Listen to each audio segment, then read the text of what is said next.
Everyone, आप लोगों का स्वागत है इस ट्यूटोरियल में। पिछले लेक्चर में हमने एक एग्जांपल बनाए थे और एक ड्राइंग ओपन करके, ठीक है। तो इस मॉडल में भी हम एक एक इसी तरीके से हम एक एग्जांपल उठा लेंगे और उसको 3D मॉडल में हम कन्वर्ट करेंगे। और ये सेम मॉडल है जो मैंने आपको प्रैक्टिस के लिए दिया था। अगर आप नहीं बना पाए या जहाँ पे आप फंस गए हो, तो ये वीडियो देखने पर आपको आप जहाँ फंसे होगे वहाँ पे आपको पता चल जाएगा कि ये गलती हुई थी मेरे। तो ये दोनों चीज़ की है और हम इसको 3D मॉडल में भी कन्वर्ट करेंगे और हम इस पर प्रोग्रामिंग करने वाले हैं 3D मॉडल। तो आपको इसे सेव करना है, जैसे आपने पिछले वीडियो में मैंने कहा था कि मॉडल आप सेव कर लीजिए, तो इस मॉडल को भी आपको सेव करना है। तो ये रहा मॉडल। मैंने जो आपको पिछले मॉडल में दिया था वो सिंपल था। इसमें मैंने अलग अलग व्यू में और मैंने 3D मॉडल आपके क्लियर पिक्चर के लिए इसको ड्रॉ कर लिया है। तो जैसे कि आप देख सकते हैं, एक रेक्टेंगल है, इसमें फिलेट है और फिर उसके बीच में मैंने एक्सट्रूड कट किया हूँ और इसमें मैंने होल ऐड कर लिया और मैंने यहाँ पे एक फिलेट दे दिया बॉटम पे और दोनों साइड पे मैंने एक स्लॉट दे दिया। तो ये थोड़ा हार्ड मॉडल है लेकिन बहुत ईजी है, बिल्कुल भी टेंशन मत लेना, बहुत आसान है, ठीक है। तो चलिए शुरू करते हैं। तो सबसे पहले 250 बाई 150 का एक रेक्टेंगल बना लेते हैं, 250 बाई 150। तो आ जाते हैं हम वायर फ्रेम में। हमने सेलेक्ट कर लिया रेक्टेंगल। हमने ओरिजिन को सेलेक्ट करने के बाद हमने इसका हाइट दे दिया 200 और लेंथ दे दिया 250 मिलीमीटर। कहाँ चला गया? अभी दिख रहा है, बड़ा मॉडल हो गया। राइट क्लिक दबा दो, फिट पे क्लिक करो, आ गया। ठीक है। फिलेट कितना है इसका कोने का? इसका कोने का फिलेट देखो यहाँ पे लिखा है 15 मिलीमीटर। तो यहाँ पर आने के बाद फिलेट चेन लेता हूँ। चेन लेने के बाद मैं चेन को सेलेक्ट कर लिया। मैंने इसका रेडियस डाल दिया 15 मिलीमीटर, ठीक है। अब मुझे इसको एक्सट्रूड करने का है। कितने पर एक्सट्रूड करने का है? ये रहा उसका एक्सट्रूड का लेंथ 50 मिलीमीटर, ठीक है। चलो इसको मैं टिल्ट कर लेता हूँ, सेंटर वाला स्क्रॉल बटन दबा करके। सॉलिड में आ गया, एक्सट्रूड किया। एक्सट्रूड करने के बाद मैंने चेन सेलेक्ट कर लिया। अब मैं इसको एक्सट्रूड करता हूँ कितने पर? 50 मिलीमीटर पे। नीचे की साइड, ठीक है, ओके कर दिया। अब हमको क्या बनाना है दूसरा? हमको यहाँ पर एक आउटर लाइन बनाना है, ये वाला। तो हम क्या करते हैं, हमको 25 बाय 25 का एक वो बनाना है। 25 बाय 25 के डिस्टेंस पे एक सर्कल बनाना है जिसका डायमीटर है 12 जिसका रेडियस है 12.5, मतलब डायमीटर हो गया 25। तो पहले मैं वो बना लेता हूँ। फिर उसके बाद एक सेंटर है 35 पर, वहाँ पर भी सेम सेंटर है। तो फिर उन दोनों लाइनों को हम ज्वाइन करेंगे। तो चलिए 25 बाय 25 पर हम 25 का डायमीटर का एक सर्कल बना लेते हैं। तो बहुत ईजी है। पहले तो कलर चेंज कर लेता है। मैंने अभी ले लिया रेड कलर। मैं आ गया वायर फ्रेम में, मैंने सेलेक्ट कर लिया ऑफसेट। यहाँ पे मैंने डाल दिया 25 मिलीमीटर और मैंने यहाँ पे कर दिया कॉपी और सेलेक्टेड साइज। यहाँ से यहाँ पे, यहाँ से यहाँ पे, ये मुझे पॉइंट मिल गया। अब मैं इस पॉइंट पर एक सर्कल बना दूंगा दोनों के इंटरसेक्ट पॉइंट पे। 25 का डायमीटर, या तो रेडियस बोल रहा है तो 12.5 डाल देते हैं। 12.5 डाल दिए, ओके कर दिए। इन दोनों लाइन की जरूरत नहीं है, डिलीट कर दिए। ट्रांसफॉर्म में आ गए। अब हमने ले लिया मिरर। मिरर सेलेक्ट करने के बाद हमने एंटिटी सेलेक्ट कर लिया। हमने उसको कर दिया ओके। हमको करना है चारों साइड पे। ये लो, हो गया। बहुत सिंपल है, हमने 2D में बहुत प्रैक्टिस की इसकी, ठीक है। अब उसके बाद एक बीच में सर्कल बनाना है। उसका डिस्टेंस क्या है? उसका डिस्टेंस है 35 सेंटर पे, बीच लाइन पे। तो मैं क्या करता हूँ, अब मेरे को बीच लाइन पे 35 का एक लेंथ चाहिए। तो मैं क्या करूँगा, मैं वायर फ्रेम में आ जाऊँगा, लाइन सेलेक्ट कर लूँगा और इसके सेंटर से इसके सेंटर पर एक लाइन खींच लिया। अब मैं इसके मिड पॉइंट से मैं यहाँ पर 35 mm लेंथ का एक लाइन खींच दूंगा, ठीक है। अब वो लाइन दिखने दी, तो देखने के लिए क्या अपन क्या करेंगे, F9 दबा दिए, ठीक है। अब ये लाइन क्लियरली दिख रही है। अब यहाँ पर मैं एक और अपना सर्कल बना लेता हूँ जो कि है सेम डायमीटर 25 मिलीमीटर का, ओके। अब मैं इसको कर लेता हूँ मिरर, या तो रोटेट, कुछ भी कर सकते हैं। चलो रोटेट पे चले जाओ, ये बार रोटेट ले लेता हूँ मैं। रोटेट पे सेलेक्ट कर लिया, एंड सिलेक्शन बोल दिया, और मैंने इसको डिग्री दे दिया 180 डिग्री। ये हो गया 180 डिग्री पर रोटेट। अब इसका कलर ठीक कर देता हूँ। अब इस लाइन में इस लाइन की जरूरत नहीं है, डिलीट कर दो। अब मुझे एक लाइन ड्रॉ करनी है जो कि इसको और इसको वो रहे, टेंजेंट रहे। तो टेंजेंट के लिए इसको मैं सेलेक्ट कर लिया और मैंने इसको सेलेक्ट कर लिया, ये बन गई टेंजेंट लाइन। ठीक है, और एक है यहाँ पर, अभी मेरे को एक और एक लाइन ड्रॉ करने का क्वाड्रेंट से, तो मैं ये क्वाड्रेंट से इस क्वाड्रेंट पर एक और एक लाइन खींच लिया। ठीक है, अब मैं क्या करूँगा, इन दोनों लाइनों को मैं कर दूंगा मिरर। मैं देख लेता हूँ कहीं इसमें कोई गैप वैप तो नहीं है। जी नहीं, इसमें गैप नहीं है। गैप होगा तो आपका ड्राइंग ठीक तरीके से नहीं बनेगा, क्योंकि इसमें भी गैप नहीं लग रहा है मेरे हिसाब से। अगर गैप आ भी गया तो हम देख लेंगे, हम ज्वाइन कर सकते हैं मॉडिफाई लेफ्ट में आगे बढ़ा के, फिर बाद में ट्रिम करेंगे तो ऑटोमेटिकली ठीक हो जाएगा। अभी हम इसको चालाकी से हम इसको कर लेते हैं मिरर। हमको शॉर्टकट तरीका आजमाना है, हमको लंबा लंबा एक एक ड्राइंग का डायमेंशन नहीं देना। ये देखो, ठीक है। आप बोलोगे अभी भी नहीं देख रहा, दिखेगा, अभी बताते हैं। यहाँ पे आ गया मैं ड्रीम पे, अब मैंने सेलेक्ट कर लिया डिवाइड। अब मुझे ये नहीं चाहिए, ये भी नहीं चाहिए, ये भी नहीं चाहिए, ये भी नहीं चाहिए, बाहर वाला भी नहीं चाहिए, ये भी नहीं चाहिए, ये भी नहीं चाहिए। इसको बाद में करते हैं। ये भी निकल गया, ये ठीक है, ये भी निकल गया, ये भी ठीक है। अभी देखो ये कुछ तो गड़बड़ हो गई यहाँ पे, तो मैं क्लोज आर्क में जाता हूँ, मैं इसको सेलेक्ट करता हूँ और मैं एंड सेलेक्शन कर देता हूँ, तो ये वापस से आ गया। अब मैं वापस से डिवाइड करता हूँ, तो देखते हैं अब ये निकल जाएगा, जी निकल जाएगा। अब इसका कलर मैं ठीक कर देता हूँ। ठीक है, अब मुझे इसको करना है एक्सट्रूड कट, जिसका डेप्थ कितना है, कितना मिलीमीटर तक एक्सट्रूड कट हो रहा है, वो 40 मिलीमीटर। ये देखिए यहाँ पर, यहाँ तक ये 40 मिलीमीटर डीप कट हो रहा है। तो मैं चला जाता हूँ सॉलिड में, मैं सेलेक्ट कर लेता हूँ एक्सट्रूड, और इसमें से मैं सेलेक्ट कर लूँगा एक्सट्रूड। ये इस तरीके से क्यों आ रहा है। मास्टर कैम में एक और एक ऑप्शन है, मैं वो बताता हूँ आपको। कभी कभार ना डुप्लीकेट एंटिटी होती है ना, एक के ऊपर एक एंटिटी, तो इस तरीके का प्रॉब्लम आता है। तो हम देखते हैं हम उसको ठीक कर पाते हैं या नहीं। तो हम होम में चले जाते हैं और मैं यहाँ पे डुप्लीकेट पर एक क्लिक कर लेता हूँ। तो ये बताता है कि हाँ, दो लाइन डुप्लीकेट है। कैसा मालूम पड़ा, हम होम पर आ गए और हमने डुप्लीकेट लाइन पर आ गए। जैसे हम डुप्लीकेट पर आ गए, अब वो लाइन वो चला गया, है ना। अभी मैं वापस से कंट्रोल जेड कर लेता हूँ, देखते हैं। ये देखिए, दो लाइन यहाँ पर जो था, जो डुप्लीकेट लाइन था, जो एक के ऊपर एक था, वो लाइन कौन सा था वो बता दिया, ये था। ये वाली लाइन एक के ऊपर एक आ गई, हमने कहीं पे तो कोई मिस्टेक की है इस वजह से। तो अभी वो चले गए, तो हम इसको ओके कर देते, दोबारा से चेक करते, तो अभी कोई भी लाइन डुप्लीकेट नहीं थी। ठीक है, अब हम जाते हैं सॉलिड में, शूट कट, और हम चेंज सेलेक्ट करेंगे, चेंज सेलेक्ट हो गया। अब इसका डीप बोलना, इसको हमको करना है कट बॉडी। ठीक है, ये तो आर पार हो गया, आर पार नहीं करना है, हमको 40 mm तक करना है, तो ये लो 40 mm हो गया। ठीक है, सिंपल है। अब यहाँ पे मैं कलर चेंज कर देता हूँ, अब हम ड्रॉ करेंगे सर्कल। तो सर्कल के लिए हम वायर फ्रेम में आ जाते हैं। सर्कल, इसका डायमीटर कितना है, इसका डायमीटर है 10 मिलीमीटर थ्रू, और इसका डायमीटर है M6 का टैप। M6 का टैप है तो हमको ड्री मारना पड़ेगा 5 तो हमको 4 कोने पे 5 का ड्री मारना है, और साइड साइड में हमको 10 का होल मारना है आर पार, और बीच में फिलेट है वो है 8 का।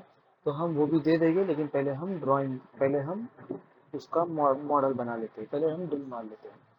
तो 5 का और 10 का, ठीक है। तो अभी हमको एक सर्कल बनाना है, हम सी दबाएंगे, इसके सेंटर पे हमने ले लिया 10 mm का डायमीटर। ठीक उसी तरीके से हम मिरर कर देंगे, चलो जान दो, मिरर कर देंगे तो सही है ना। दूसरा, अभी हमको दोबारा से एक सर्कल बनाना है, तो हम प्लस ओके कर लिए। हम अभी सी दबाएंगे और नीचे वाले सेंटर पे एक और सर्कल बना देंगे, उसको डायमीटर हम दे देंगे 5 मिलीमीटर, M6 का टैब है, 5 का होल मारना पड़ेगा, 6 का मार दोगे टैब टच ही रहेगा, क्योंकि ये मॉडल आप सेव करने वाले हो और मैं आपको ये सब के बारे में, ये सब में जो जो स्ट्रैटेजी यूज होने वाली है मैं आपको बताने वाले हैं। तो हम टैब भी मारने वाले हैं, हम इस मॉडल में हम इस मॉडल में आउटर चलाने वाले हैं, हम इस मॉडल में 3D प्रोग्रामिंग करने वाले हैं और ड्रिलिंग तो 2D होता है, ड्रिलिंग 2D में होता है, तो हम इसमें टैब भी मारने वाले हैं। तो हम समझ जाएंगे कि हमको ये कस्टमर ने मॉडल दिया है, हमको इसको प्रोग्राम करके देना है। तो मैं कोशिश करूंगा इसमें मैं बहुत सारे प्रोग्राम मैं इसमें फेसिंग करूंगा, ड्रिल करूंगा, डॉकिंग चलाऊंगा, 3D चलाऊंगा, इसमें मैं आउटर चलाऊंगा, ये सब चला चला के मैं आपको बताऊंगा ताकि आपको आपके लिए मॉडल को रीड करना और उस पर प्रोग्राम बनाना आपको समझने में आसानी हो। तो चलिए इसको ओके करते हैं। अब मैं ट्रांसफॉर्म में आ जाता हूँ, मिरर सेलेक्ट कर लेता हूँ, ठीक है, इस सर्कल को सेलेक्ट कर लिया, ओके कर दिया। अब इसको मेरे को 4 खाने लेने का जो कि ऑटोमेटिकली सेलेक्ट है, 2 खाने हो गया, ये 4 खाने हो गए, ओके हो, अभी ओके कर दिया तो बंद हो जाएगा, फिर वापस से मिरर में जाते हैं अपन। अब मुझे इसको मिरर करना है, इसको यहाँ पे ये ऑटोमेटिकली हो गया, और यहाँ पे हम वाई एक्सिस की जगह एक्स एक्सिस ले लेते हैं। तो इस तरीके से ये सेंटर के हमने बना लिया। अब हमको करना है इसको आर पार कट, तो हम सॉलिड में आ जाते हैं, एक्सट्रूड कट में आ जाते हैं। ज़्यादातर देखो मॉडल जो बन जाता है ना वो 2D में ही बन जाता है, कट एक्सट्रूड में ही बन जाता है, और रिवॉल्व की कभी कभी बाई चांस जरूरत पड़ी तो पड़ी, और लॉफ्ट तो पड़ता नहीं है, और स्वेप तो कभी यूज अपन प्रोग्राम ही नहीं, अपन पाइप बना के क्या करेंगे, हम पाइप बना के क्या करेंगे, हाँ कभी कभार इसमें थ्रेड बनाना पड़ सकता है, कभी कभार फोर्थ एक्सिस में हमको इस पर रोटेट करना पड़ सकता है, तो वो रेयरली यूज होता है। अभी हम तो मास्टर का हमको प्रोग्रामिंग सीखना हमारा बाकी है, ठीक है। तो चलो अभी हम एक एक लाइन को हम सेलेक्ट कर लेते हैं, तो इसको करना है कट, इसको कट, देखो मैंने चेन ना आगे पीछे कैसा भी सेलेक्ट कर लिया। अभी हम देखते हैं इसका रिजल्ट क्या आता है। अब हम कट बॉडी में करेंगे तो ये सब के सब नीचे जा रहा है, मैं थ्रू ऑल कर लेता हूँ तो ये पूरा आर पार होने लगा, या तो हम 10 mm डालें तब भी ठीक रहेगा, या तो हम थ्रू ऑल डाल दिए तब भी ठीक रहेगा, लेकिन देखो ये नहीं आएंगे, है ना, ये 10 mm पर ही रुक गया, इसीलिए मैंने थ्रू ऑल ले लिया, तो ऑटोमेटिकली सारे के सारे हो थ्रू ऑल कर लिया।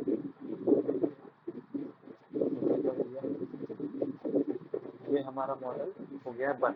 अभी हमको नीचे फिलेट देना है, फिलेट का रेडियस कितना है भाई, फिलेट का रेडियस है 8 मिलीमीटर। तो हम आ जाते हैं सॉलिड में, हम यहाँ पर सेलेक्ट कर लेते हैं फिलेट, और हम यहाँ पे सेलेक्ट कर लेते हैं एज वाला सेक्शन, और हम कोई भी किसी भी एक एज को सेलेक्ट करेंगे मास्टर कैन में, फिर हम इसको ऑटोमेटिकली सेलेक्ट करते जाएंगे, एक एज को भी कर सकते हैं। अभी मैं फेस इसलिए नहीं ले रहा हूँ क्योंकि इसमें होल भी है और वो होल ऐड हो जाएंगे, जो कि मैं नहीं चाहती, तो हमको एक के एक साथ में करना पड़ेगा। ये हमने कर लिए सारे एजेस को सेलेक्ट, और हम कर लेते हैं ओके। अब हम इसको रेडियस दे देते हैं 8 मिलीमीटर, हो गया, ठीक है, आसान है, ये तरह से टैप रहेगा, यहाँ पर हमको टैप मार, अभी अभी हमको, अभी देखो सब बन गया, टॉप व्यू में अपना काम हो गया, अभी साइड व्यू में हमको यहाँ पर एक स्लॉट बनाना है, यहाँ पर एक स्लॉट बनाना है, अब उसके लिए ध्यान से देखना। अभी मैं चालू कर लेता हूँ F9, हमारी ये लाइन चालू है, अब मैं कलर कर लेता हूँ चेंज, कलर मैंने चेंज कर लिया, अभी मुझे चाहिए कलर, कौन सा कलर लूँ, कौन सा कलर लूँ, चलो ग्रीन ले लेता हूँ, ठीक है। अब मुझे इधर पे ड्रॉ करने का, तो अब मुझे क्या करना होगा मुझे यहाँ पर चेंज करना पड़ेगा प्लेन। जैसे ही हम इसको आइसोमेट्रिक करते हैं ना, यहाँ पर राइट क्लिक दबाने पर आइसोमेट्रिक करें, तो ये जो ऊपर का जो फेस हो गया ना, ये हो गया टॉप, ये हो गया फ्रंट, और उसके अपोजिट साइड में बैक हो गया, ये हो गया राइट, और ये हो गया लेफ्ट। इस पोजीशन पे आपको पता चलेगा मॉडल किस व्यू में है। ये है टॉप, ठीक है, ये ऊपर है, ये हो गया फ्रंट, ठीक है, सामने है, ये हो गया राइट, ये हो गया बैक, और ये हो गया लेफ्ट। अगर अभी हमको इधर बनाना है, मॉडलिंग करना है, तो हमको यहाँ पर आकर के हमको यहाँ पर फ्रंट प्लेन लेना पड़ेगा, ले लिए। अभी देखो लाइन का कलर चेंज हो गया, ये बताता है कि ये वार्निंग दे रहा है कि तुमने फ्रंट व्यू पे लिए है, तुमको जब प्रोग्राम करना है तो तुमको ध्यान में रखना है, नहीं तो तुम पूरा प्रोग्राम बना दोगे, फिर मालूम पड़ेगा अरे यार वापस से बनाना पड़ेगा, ये होता है। तो ये लाइन बहुत ज़रूरी है, ये वार्निंग साइन दे रहा है कि तुमने प्लेन चेंज किया, तो हमने जानबूझ के किया। तो अभी हमको बनाना है एक स्लॉट। तो स्लॉट के लिए हम क्या कर, स्लॉट का लेंथ हम देख लेते हैं, 100 का है, और उसका जो डिस्टेंस है यहाँ से यहाँ 15 मिलीमीटर है, ठीक है, 15 मिलीमीटर है टॉप से। नहीं समझ में आ रहा है, ये देखो 3D मॉडल, मतलब इस साइड से नीचे 15 मिलीमीटर का हमको सेंटर से एक स्लॉट बनाना है। स्लॉट का विड्थ कितना है, स्लॉट का विड्थ दिया हुआ है, स्लॉट का विड्थ, हाँ 20 मिलीमीटर, यहाँ से यहाँ पर 20 मिलीमीटर, ठीक है। तो अभी हम क्या करते हैं, हम इसको ऑफसेट कर लेते हैं 15 मिलीमीटर का। अगर जैसे हम 15 मिलीमीटर पे किए और हमने कॉपी कर लिए ध्यान से, तो हम इसको सेलेक्ट करके नीचे पे सेलेक्ट करेंगे तो ये नीचे आ गया, देखिए। नहीं तो नॉर्मली हमारा इधर आ जाता है, इस साइड में आता है, लेकिन अब वो नीचे चला गया। अगर आपको अच्छे से समझना है तो आप राइट क्लिक दबा के फ्रंट व्यू में ले लो, ये लो, अभी आपको कोई तकलीफ नहीं होगी। अभी यहाँ पर मैं एक काम करता हूँ, एक मुझे पॉइंट चाहिए, एक कहाँ चला गया मेरा लाइन, ओह शिट, हमने ओके नहीं किया, हमने जब इसको ऑफसेट किया था तब हमने इसको ओके किया था, सॉरी। ये 15 मिलीमीटर पे तो हमने नीचे ले लिया, अब ओके कर दिया हमने। अब इसको वापस से फ्रंट व्यू में करते हैं, ठीक है। अभी हमको यहाँ पर एक रेफरेंस चाहिए, मैं एक सिंपल एक लाइन खींच लेता हूँ। अब इसको कर लेता हूँ मैं डिलीट।